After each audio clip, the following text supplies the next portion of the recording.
오늘은 요나서를 우리가 배우게 됩니다. 교회 다니는 사람은 익숙합니다. 그리고 어떻게 보게 되면 잘한다고 생각을 합니다. 그런데 목회자 입장에서 보면 요나서처럼 어려운 게 없어요. 왜냐하면 표면적으로는 어릴 때부터 하나님이 요나를 부르셔서 니느웨로 가서 복음을 전하라고 했는데 불순종하고 다시스로 가다가 큰 풍랑을 만나서 결국은 바다에 던지우고 큰 고래 뱃속에 들어갔다. 물론 큰 물고기라고 나와 있지요. 그리고 3일 만에 다시금 살아났다. 다 알 것 같아요. 스토리 모르는 사람 없어요, 교회 다니는 사람은. 근데 과연 뭘 말하는 것일까? 그래서 요나서는 잘 알 것 같은데 정말로 어려운 내용이고, 또 깊이 파고 들어가 보면 이보다 위대한 복음이 없어요. 어느 정도 복음이냐? 여러분, 요나서의 핵심은 간단합니다. 따라서 합시다. 손을 한번 들어보세요. 나. 다시 합시다. 나. 요나가 누구냐? 나예요, 나. 요나서의 핵심 메시지는 내가 죄인이라는 겁니다. 어디까지 죄인이냐? 끈질기게 죄인이라는 겁니다. 타락을 해서도 전적으로 타락했다는 겁니다. 불순종해도 이토록 불순종할 수 없다는 겁니다. 이게 요나서의 핵심 메시지예요. 다시 합니다. 나예요, 나. 그런데 왜 요나서가 복음 중에 복음이냐? 여기서 끝나면 우리 인생은 비참하잖아요. 그런데 요나서는 4장까지 되어 있지만은 하나님의 사랑도 끈질기다라는 거예요. 누구를 향해서? 나를 향해서. 할렐루야. 하나님의 사랑이 어느 정도 끈질기냐? 불순종하는데도 포기하지 않으시고 끝까지 회복시키셔요. 그래서 복음이에요. 왜 마태복음 12장에서 예수님께서 바리새인과 서기관과 몇몇 사람이 나타나서 물어요. 당신이 메시아인 줄 우리가 어떻게 아나이까?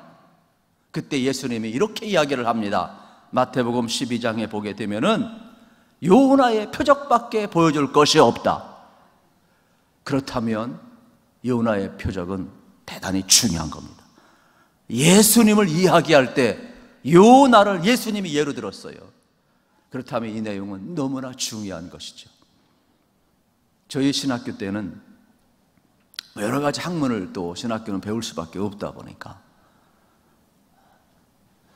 우리 같은 사람은 그냥 성경을 있는 그대로 믿는 사람이고 하나부터 열까지 전부 다 기적도 믿는 사람인데, 이 머리가 똑똑한 사람은 성경에서 기적을 거두어내요.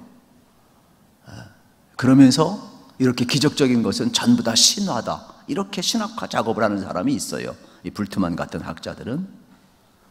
그러다 보니까 오늘 본문도 이거는 드라마틱하지만 사람들이 이해하기 좋게 꾸며놓은 이야기야, 신화야 실화가 아니고, 이렇게 하는 학자가 많아가지고 아주 헷갈렸어요, 제가 공부할 때. 개인적으로 중심에 바로 딱 서 있지 아니하면 학문을 접할 때 분별력을 가질 수가 없어요.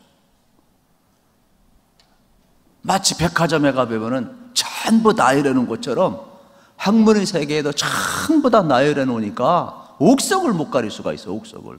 그래서 가끔 강단에서 엉뚱한 이야기하는 사람이 발생하는 이유가 뭐냐? 옥석을 못 가려서 그래. 그 사람이 나빠서가 아니라. 그런데 여러분, 예수님이 요나의 표적밖에 없다고 말씀하시면 요나서는 대단히 중요한 거예요. 저는 그래서 예수님이 말씀하셨으니까 있는 그대로 역사적인 사실인 줄로 믿습니다. 이걸 우리가 지금 보게 되는 거죠. 그래서 1절부터 보게 되면은 여호와의 말씀이 아미떼의 아들 요나에게 임하니라 그랬어요. 그러니까 구체적으로 하나님이 역사 속에 있는 인물 아미떼의 아들 요나에게 하나님 말씀하셨다는 것이죠. 그냥 밑도 끝도 없이 이루어진 내용이 아니라는 거예요. 요나의 뜻은 여러분 비둘기라는 뜻이 있습니다. 이름이 참 예쁘죠? 평화를 상징하잖아요. 비둘기. 여러분 이름을 잘 쳐야 돼요. 저도 그렇고 여러분도 그렇고 성도라는 멋진 이름이 있잖아요. 이것보다 아름다운 이름이 어디 있어요? 거룩한 하나님의 백성, 정말로 우리 멋진 이름을 갖고 살고 있어요. 그런데 요나는 우리가 잘 아는 것처럼 1절 여호와의 말씀이 아미떼 아들 요나에게 임하니라 그랬을 때, 여기 임하니라는 말은 하나님께서 불렀다, 소명을 주셨다, 그러한 뜻이 되겠죠. 우리도 다 마찬가지예요. 전부 다 하나님 앞에 부름받은 자들이에요. 다 각자의 소명이 있음을 발견을 할 수가 있는 겁니다. 그러면서 하나님이 말씀을 하셨는데 2절이 되겠죠. 너는 일어나 저 큰 성읍 니느웨로 가서 그것을 향하여 외치라. 그 악독이 내 앞에 상달되었음이니라 하시니라 말씀하고 있는 장면을 이제 보게 되는 겁니다. 여러분 생각해 보세요. 요나에게 임한 말씀이 뭐냐면 너는 일어나서 저 큰 성읍 니느웨로 가서 외치래요. 성만 큰 것이 아니라 악독이 크대요. 죄악도 크대요. 성도 크고 죄악도 크고 전부 다 악한 사람이 가득 차 있대요. 심판받을 수밖에 없대요. 그러면 요나는 여러분 어떻게 생각할지 모르지만은 성경을 조금 연구해 보면 요나는 선지자 가운데 대단한 선지자입니다.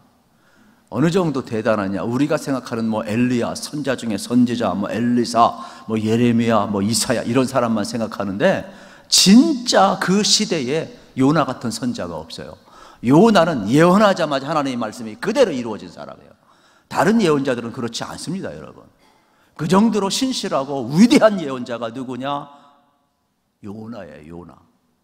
그래서 성경에 보게 되면은 이제 열왕기하 13장에 보게 되면은 이러한 내용이 자세히 나와 있음을 이제 우리가 볼 수가 있게 되겠습니다. 그래서 열왕기하 14장 23절, 25절, 또 25절 이하에 쫙 보면은 그 당시 이제 북이스라엘의 왕이 누구냐? 여로보암 2세예요.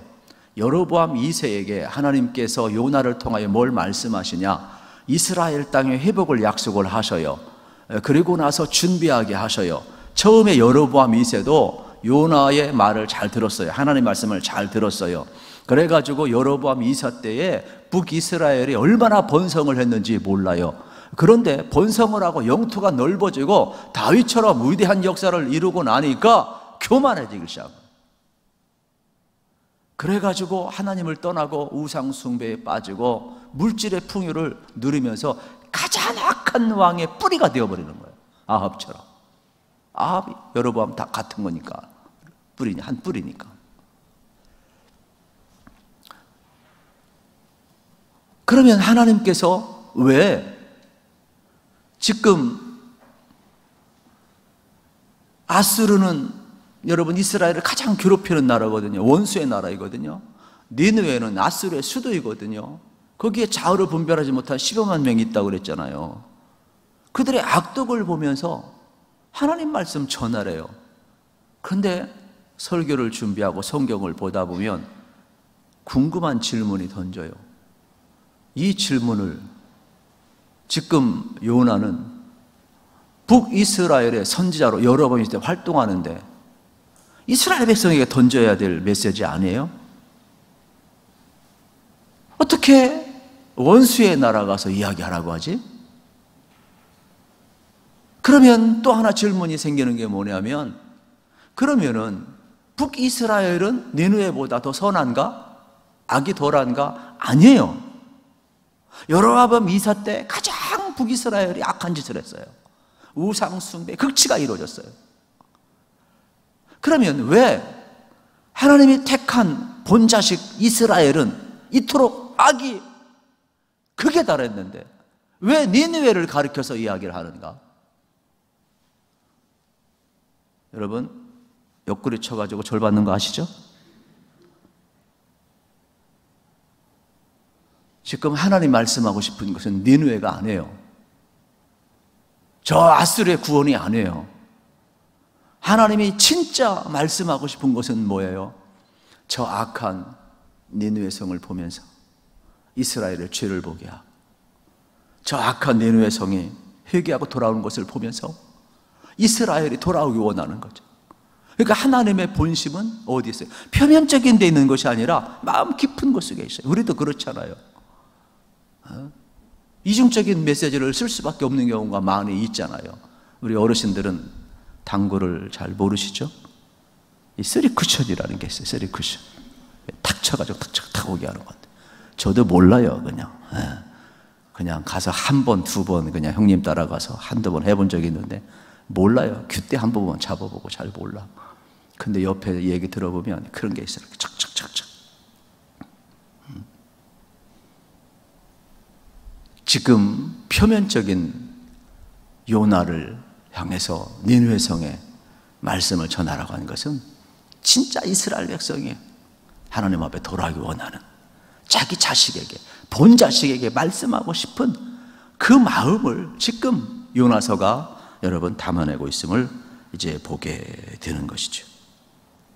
니느웨 성은 시청각 차례로 등장을 하는 겁니다. 그래서 주님께서 이스라엘에 돌아오길 원하는 그 본심을 지금 요나를 통해서 나타내고 있음을 볼 수가 있게 되겠습니다. 왜 하나님은 요나 선지자로 하여금 이방 나라 아수르에서도 니느웨로 가서 복음을 전하고 했을까? 왜 니느웨 성을 표적 삼아 회개를 촉구했을까? 그것은 다른 데 있지를 않아요. 감추어진 메시지에 여러분들이 좀 더 마음을 기울이시고 표면적인 데에서 끝나지 마시고 진짜 하나님의 백성이 돌아오기 원하는 그 하나님의 마음을 꼭 발견하시기를 축복합니다. 또 하나 요나서가 어려운 이유는 너무나 유명한 스토리이기 때문에 어려워요. 그래서 우리는 어느 정도 동화와 같은 이러한 내용은 감동은 받는데 그 이상의 메시지를 못 발견하는데 되게 어려움이 있어요. 다 안다. 뭘 아는데요? 너무 익숙하게 들었단 말이에요. 그러다 보니까 본문이 이야기하고 싶은 그 하나님의 음성과 하나님의 그 말씀을, 그 뜻을, 핵심 메시지를 우리가 헷갈리게 되어 있어요. 헷갈리게 되어 있어요. 하도 익숙하다 보니까. 그런데 예수님께서도 말씀하시고 오늘 본문에도 기록된 것을 보면 이 사건이 얼마나 중요한가를 우리 다시 한번 발견하면서 하나님이 은혜 주시기를 축복합니다. 다시 한번 2절 말씀을 같이 한번 읽어보도록 하겠습니다. 요나서 1장 2절입니다. 너는 일어나 저 큰 성읍 니느웨로 가서 그것을 향하여 외치라. 그 악독이 내 앞에 상달되었음이니라 하시니라. 아멘. 6절 읽겠습니다. 6절 시작. 선장이 그에게 가서 이르되 자는 자여 어찌하겠냐. 일어나서 내 하나님께 구하라. 혹시 하나님이 우리를 생각하사 망하지 아니하게 하시리라 하니라. 아멘. 여러분 2절 말씀에 보면 하나님이 요나에게 말씀해 너 일어나라. 6절 말씀에 보면 선장이 말해요. 일어나라. 여러분 잘 보세요. 분명히 여러분 이 단어는 다른 단어예요. 그런데 참 신기한 것은 뭔지 아십니까? 원어에 보면 이 두 단어가 절묘하게 똑같은 단어로 쓰여 있다는 것을 학자들 우리에게 전해주고 있어요. 하나님이 한 번 말씀하시고 한 번 선장이 말씀했는데 모두 다 초점은 뭐냐? 요나에게 하나님도 말씀하고 있고 선장도 말씀하고 있음을 이제 보게 되는 것입니다. 그러니까 지금 일어나서 저 큰 성읍 니느웨로 가서 외치라는 것이 이게 하나님의 말씀이죠. 선장도 이방인 아닙니까? 그런데 이 풍랑을 만났는데 네가 믿는 하나님 앞에 구하라, 일어나라라는 거예요. 외치라는 거예요. 그러면 요나는 뭘 상징하는 거예요? 이스라엘을 상징하는 대표적인 인물이 되겠습니다. 그래서 요나서를 저도 그냥 한 번 하고 또 두 번 하고 넘어가려고 그러다가 생각이 자꾸 바뀌어요. 지금 이렇게 은혜를 쏟아부어 줄 때 한 4번, 4장이니까 4번을 해야 되겠다 이런 생각이 오늘 굳게 자리 잡고 있는데 왜냐하면 표면적으로는 여러분 니느웨에 초점이 맞춰져 있어요. 이방인 구원에 초점이 맞췄어요. 그러나 내면적으로 보면 전부 다 뭐예요? 이방의 구원을 통하여서 하나님의 백성들이 돌아오기를 원하는 거예요. 그렇다면 오늘 초점도 마찬가지죠. 이 모든 메시지의 핵심을 알면 알수록 하나님의 그 사랑이 얼마나 깊은지 그냥 넘어갈 수가 없는 그러한 내용이 되겠습니다. 결국 니느웨가 타켓이 아니라 요나가 타켓임을 볼 수가 있게 되겠죠. 그렇다면 요나의 표적은 물고기 뱃속에서 사흘간 죽음을 경험한 것 아닙니까? 그리고 회개하고 구원받은 것 아닙니까? 이 경험을 누가 하고 있냐? 예수님이 하고 있다라는 거예요. 그래서 예수님이 불순종한 요나, 불순종한 우리 때문에 이 땅에 오셔서 동일하게 십자가에 못 박혀 죽으시고 3일간 어떻게 돼요? 무덤에 장사 지냈다가 하나님이 그를 어떻게 하지? 건져내시는 거예요. 똑같은 모습으로 바로 예수님이 오셨다는 것이죠. 요나의 불순종은 상징 아닙니까? 그 불순종의 상징을 통해서 예수님이 오셨다라는 거예요. 예수님은 죄가 없는데 죄인의 몸을 입고 오셨다라는 거예요. 왜 오셨느냐? 죄로 절망한 인생들을 구원하시기 위해 오셨다라고 말씀하고 있음을 보게 되는 겁니다. 그러면 예수님이 요나의 표적으로 오셔서 이 악한 세대에 여러분 보여주고 있는데 너희들에게는 구원과 희망이 없다라는 것이죠. 그래서 내가 왔다라는 거예요. 여러분 이스라엘도 그렇고 요나도 불순종했고 여러분 니느웨도 불순종했어요. 어느 곳에 봐도 구원과 소망이 없어요. 이곳에 복음이 필요한 거예요. 그래서 내가 왔다라는 거예요. 그래서 요나서가 복음서 중에 복음서인 거죠. 우리 마태마가 누가 요한복음만 복음서가 아니라 왜 이게 복음서인가? 왜 예수님께서 마태복음 12장에서 말씀하셨는가를 발견하고 나니까 막 가슴이 뜨거워지기 시작했어요. 막 뜨거워 그냥. 막 복음의 능력은 막 그런 겁니다, 여러분. 이런 거구나. 요나서를 통해 최종적으로 말씀하는 목적은 이스라엘이죠. 이스라엘을 회개하고 회개를 촉구하고 기회를 주시고자 하는 그 하나님의 긍휼, 자비로운 마음이 절묘하게 녹아져 있음을 발견하게 되는 겁니다. 이것을 대변한 인물이 요나라, 이러한 말씀이 되겠습니다. 그리고 또 하나 어려운 것은 이 전체 결론을 놓고 보면은 요나가 회개했다고 나오는데 실질적으로 성경을 보면은 회개한 내용이 없어요. 이게 문제예요. 그래서 우리가 오해를 해요. 왜냐하면 우리가 지금까지 들은 복음과 모든 훈련은 회개하고 우리가 구원받는 거예요. 그런데 요나서를 보면 요나가 회개한 기록이 없다니까요. 그런데 요나를 구원해요. 그러면 뭐냐? 본질적으로 구원은 하나님의 은혜로 받는 거예요. 구원은 하나님이 구원시켜놓고 회개하는 거예요. 회개도 내 힘으로 회개하는 게 아니라 하나님의 은혜가 임해야만이 회개할 수 있는 거예요. 그러니까 전혀 다른 차원이 요나서에 지금 나와 있죠. 8절, 9절 같이 한번 읽어보겠습니다. 시작. 무리가 그에게 이르되 청하건대 이 재앙이 누구 때문에 우리에게 임하였는가 말하라. 내 생업이 무엇이며 내가 어디서 왔으며 내 나라가 어디며 어느 민족에 속하였느냐 하니 그가 대답하되 나는 히브리 사람이요 바다와 육지를 지신 하나님 여호와를 경외하는 자로라 하고 하늘의 하나님 여호와를 경외하는 자로라. 여러분 어디에 회개 글이 있습니까? 없어요. 그런데 하나님은 요나를 회복시켜 주잖아요. 그래서 저는 이 말씀을 보면서 하나님의 은혜가 먼저구나. 그래서 구원을 설명할 때 조금 더 우리가 이해하는 것은 너희에게서 난 것이 아니라 믿음도 하나님의 선물이라고 그랬잖아요. 그러니까 이미 하나님이 구원해 놓고 회개케 하시는 것을 우리는 이제 볼 수가 있게 되겠습니다. 그래서 이 말씀이 여러분에게 좀 자연스럽게 녹아지기를 축복합니다.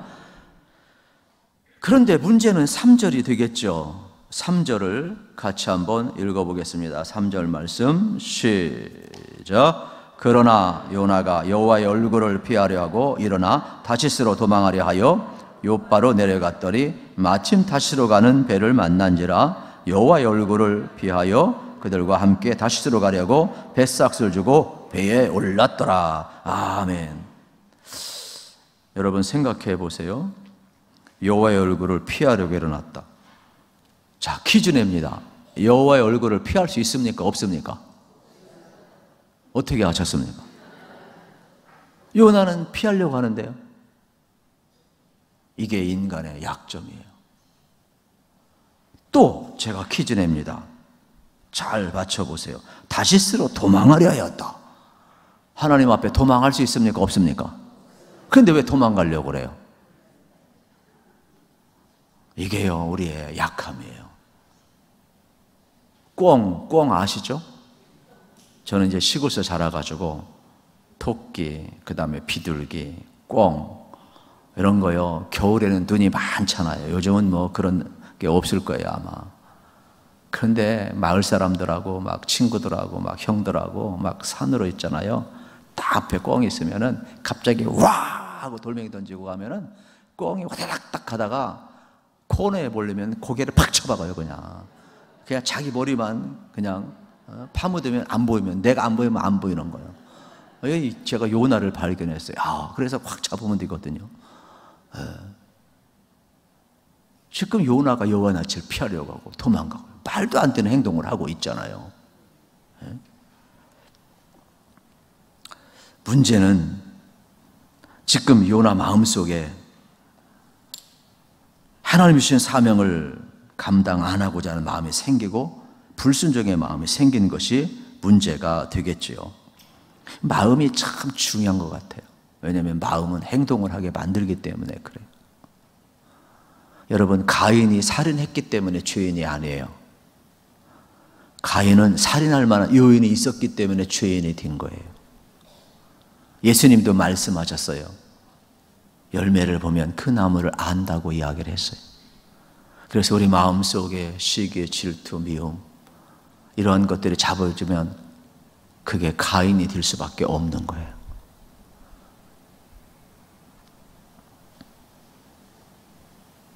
죄인이기 때문에 살인을 한 것이, 살인했기 때문에 죄인이 아니라는 것입니다.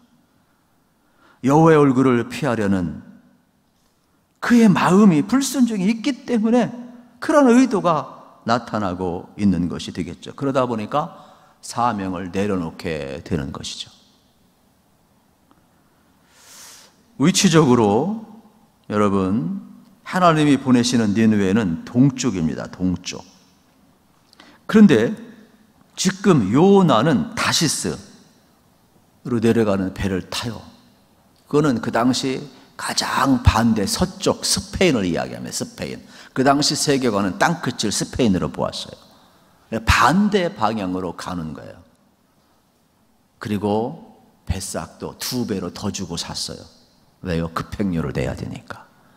미리 예약한 게 아니라 갑자기 또.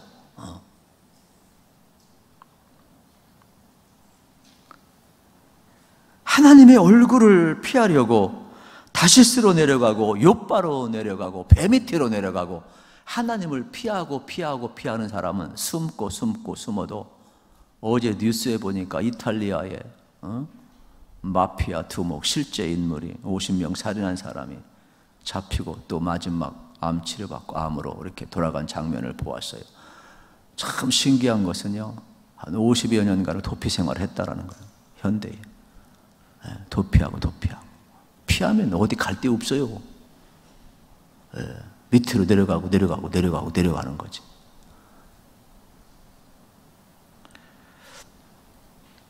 그런데 하나님은 요나를 살려내고 있어요. 물고기 뱃속까지 내려가는데 하나님 살려내잖아요.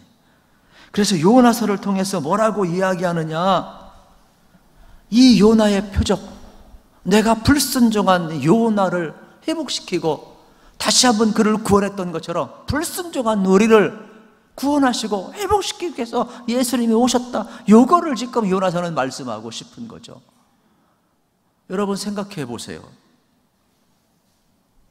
이 내용이 얼마나 여러분 놀라운 사실인지 몰라요. 예수님이 사흘간 무덤에 장사되었다가 요나와 같이 하나님의 은혜로 건짐받은 이 사건, 그 모든 죄의 대가를 받게 되는데 누구 때문이냐? 다시 한번 손을 들으셔서 요나. 우리 손가락 가리킬 때도 참 어른들이 지혜로워. 남 지적질하는 사람은 남은 하나밖에 없어요. 자기가 몇 개, 하나 둘 세 개, 자기. 이걸 알으셔야 돼요. 어른들이 참 지혜로워. 그래서 왜 어릴 때 나를 이렇게 가르쳤는가를 커서 알겠더라고. 커서. 그때는 그냥 그런가 보다 그랬죠. 말씀을 대하면 대할수록 그게 아니구나. 바로 나 때문에, 우리 때문에 죄값을 지불하신 것을 우리는 보게 되는 겁니다.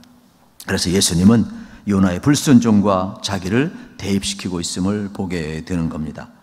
그렇다면 이 말은 지금 요나와 이스라엘 백성들을 동일시하고 있는 죄가 되겠죠. 이스라엘이 불순종했다. 이스라엘이 하나님의 낯을 피했다. 이스라엘 하나님께 도망갔다. 이스라엘이 바닥 밑으로 내려갔다. 이 말이죠. 자기 힘으로 살 수 없는데. 그래서 하나님과 여러분 잘 보세요. 요나의 관계성 속에서 하나님과 이스라엘 관계를 이야기하는 거죠. 옆에 옆구리에 툭 쳐가지고 요나를 통해서 니느웨를 보아라. 저 악독이 가득하지 않느냐. 네가 그토록 곧 궁금한 내용은 다음에 하도록 하고 어쨌든 또 오늘 다 하면 다음에 할 얘기가 없잖아요. 시간은 딱 정해졌으니까. 그래서 하나님께서 바로 너희들이 하나님 앞에 돌아오지 못했다는 것을 이야기하고 있지요. 4절, 5절을 같이 한번 읽어보도록 하겠습니다. 4절 시작. 여호와께서 큰 바람을 바다 위에 내리심에 바다 가운데에 큰 폭풍이 일어나 배가 거의 깨지게 된지라. 아멘. 여러분, 하나님이 잘 보세요. 큰 바람이 일으켰어요. 지금 모든 걸 주관하신 분이 누구인가를 알아야 돼요. 하나님이세요. 하나님. 그랬더니 5절에 사공들이 두려워하고 있어요. 사공들 이방인들 아니에요. 잘 보세요. 첫 번째는 큰 바람을 두려워했고 파도를 두려워했겠죠. 그런데 이 모든 걸 주관하시는 하나님을 두려워하고 있어요. 제비를 뽑아서 요나가 당첨됐을 때 네가 누구이며 무슨 일을 하던 사람이요 어디로 가고 있느냐. 나는 히브리인이고 여호와를 경외하는 자라고 이야기했을 때 어찌하여 내가 하나님을 경외하면서 하나님의 낯을 피하여 도망가느냐. 얼마나 하나님을 두려워하는지 몰라요. 믿지 않는 이방인도 하나님을 두려워하는데 하나님을 믿는 요나는, 이스라엘은 하나님을 두려워하잖아요. 경외해야 되는데 경외하지 않나요? 이걸 말하고 싶은 거예요. 그런데 나중에 요나는 어떻게 돼요? 하나님을 경외하는 요나로 바뀌죠. 하나님을 두려워하는 요나를 바뀌죠. 복음은 여기에 있는 거예요. 딴 것이 복음이 아니에요. 그래서 요나서의 핵심 주제는 이스라엘과 요나에게 초점이 맞춰지고 있는 겁니다. 15절 말씀을 같이 한번 읽어보도록 하겠습니다. 15절이 되겠습니다. 뒤에 같이 읽어봅시다. 시작. 요나를 들어 바다에 던짐에 바다가 뛰누는 것이 그친지라. 아멘. 여러분, 모두 다 두려워했죠. 파도도 두려워하고. 그런데 요나를 던지고 나니까 잔잔해져요. 그래서 이방인들도 여러분 하나님을 두려워하고 하나님을 경외하는 자리로 돌아가는 모습을 보게 되죠. 물론 요나도 다음에 제가 이야기하기 위해서 말씀드리겠지만은 이때 비로소 인정을 해요.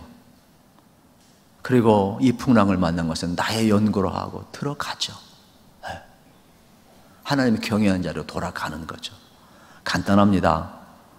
여러분들이 매 맞고 돌아갈 것인지, 지금 은혜로울 때 깨닫고 돌아갈 것인지, 하나님의 큰 풍랑을 일으키신다니까요. 하나님의 주권을 여러분 가볍게 보시면 안 돼요.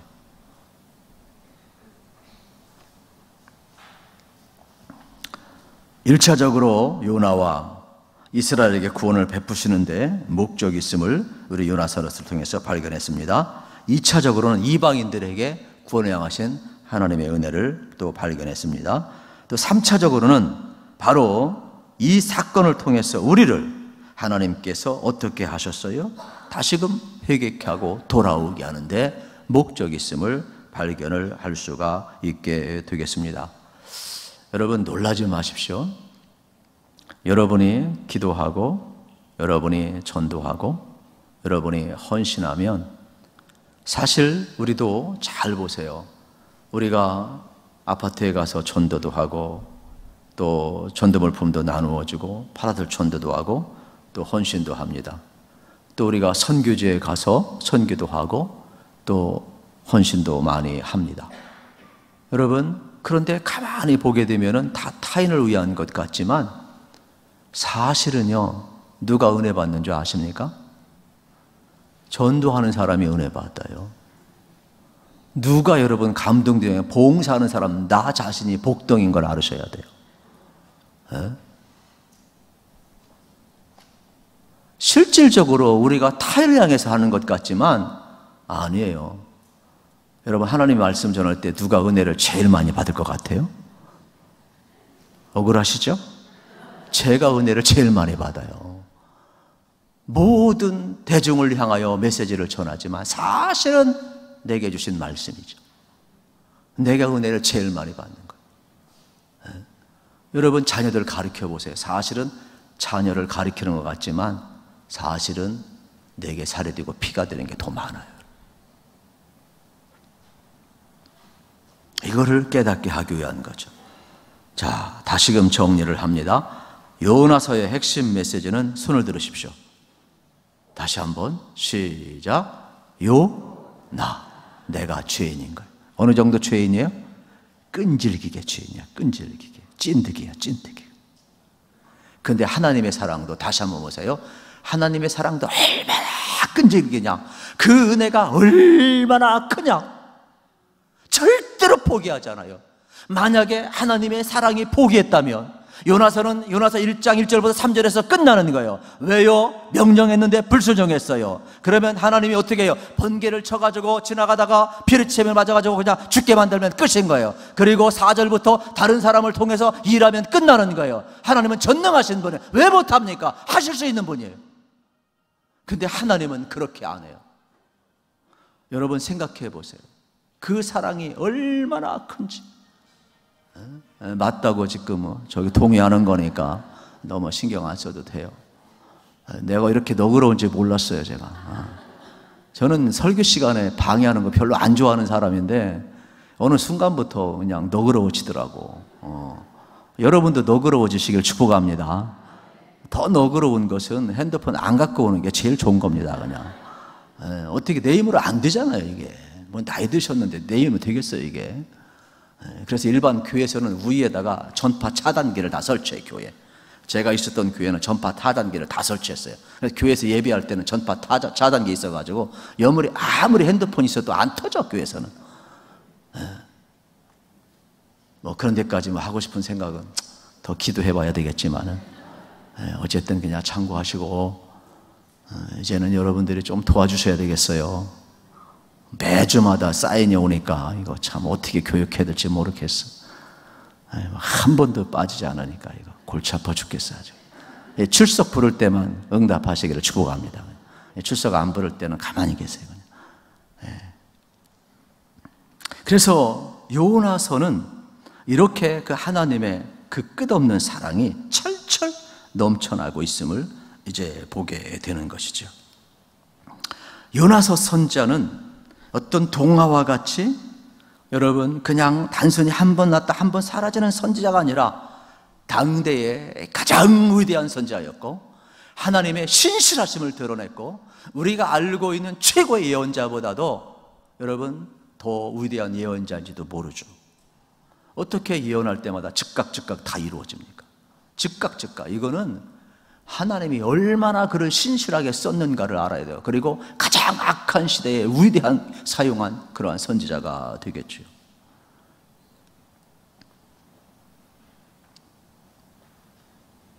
보통 선지자들은 심판을 예언하지만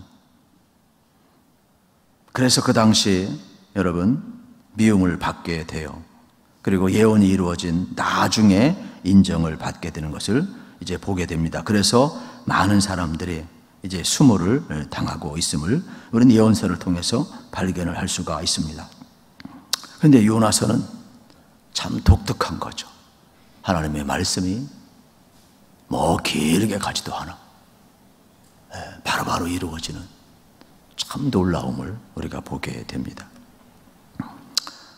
여러분, 복되게 살고 싶으시죠? 그러면 하나님 말씀 잘 기억하고 하나님 말씀대로 살기를 축복합니다. 요나가 우리에게 보여주는 것은 그래요. 진짜 복 받으려면 하나님 뜻대로 살아야 하는데 어떻게 하나님의 뜻대로 살지 않으면서 복 받길 원하느냐, 이러한 내용이 되겠죠. 예를 들면 이런 거예요. 우리가 지금 수요예배 은혜롭게 예배를 드렸어요. 그런데 집에 가면 여호와의 낯을 피하는 사람이 많아. 이제 발걸음을 옮기면서 여호와께 도망가는 사람이 많아. 하나님이 안 본다고 생각하는 꽁과가 많아. 꽁과 그냥. 남 이야기가 아닌 거예요. 하나님께서 니느웨로 가서 여러분 복음을 전하라 그랬잖아요. 너무 거창하게 생각하지 마세요. 집에 가서 또 여러분 하루를 출발할 때 하나님이 동행하자 그러면 하나님 손잡고 가야지. 동행이 별거예요. 여러분들 먼저 기도하라 그러면 기도 시간 가지면 좋은데 왜 도망가요? 묵상하라 그러면 말씀 묵상하면 되는데 왜 말씀을 피하세요? 여러분 우리의 생활 속에서 용서하라 사랑하라 그러면 그걸 순종을 해야 여러분 우리가 하나님의 사람 아니겠어요? 그러니까 너무 요나처럼 니네가 가서 거창하게만 생각하지 말고 마땅히 내가 지금 순종할 것이 무엇인가 이걸 알으셔야 돼요. 순종도요. 따라합시다. 순종은 하나님이 능력을 주셔야 합니다. 순종할 마음은 우리가 갖지만 순종할 수 있는 것은 하나님이 주셔야 순종하는 거예요. 아무나 순종하는 게 아니에요. 순종할 마음을 우리가 가질 때 그 마음을 하나님 붙들어 주어서 순종케 하는 거예요. 순종의 능력이에요. 내 힘으로 안 되는 겁니다, 여러분. 그래서 지금 요나서를 통하여서 하나님은 우리의 삶을 지금 바꿔가기를 원하고 있음을 이제 보게 되는 겁니다. 요나 이야기가 내 이야기로 발견했으면 여러분 은혜가 되는 것이고, 하나님이 다 보고 계시는 것을 안다면은 이제 여러분들이 하나님을 피할 필요가 없게 되게 되겠지요. 그래서 오늘도 마찬가지예요. 요나서 1장 1절부터 3절에서 끝나야 될 것인데 왜 요나서가 복음서냐? 4절이 시작되기 때문에 마지막 절까지 불순종했는데 여기서 벼락쳐 죽이지 아니하시고, 불순종하고 도망갔는데 너 끝이다, 내가 다른 사람 쓰겠다 하지 아니하시고, 끝까지 포기하지 않고, 포기하지 않는 사람, 변함없는 사람, 이게 복음의 시작이에요. 그러니까 나의 나됨이 하나님의 은혜가 아니면 설명할 길이 없어요.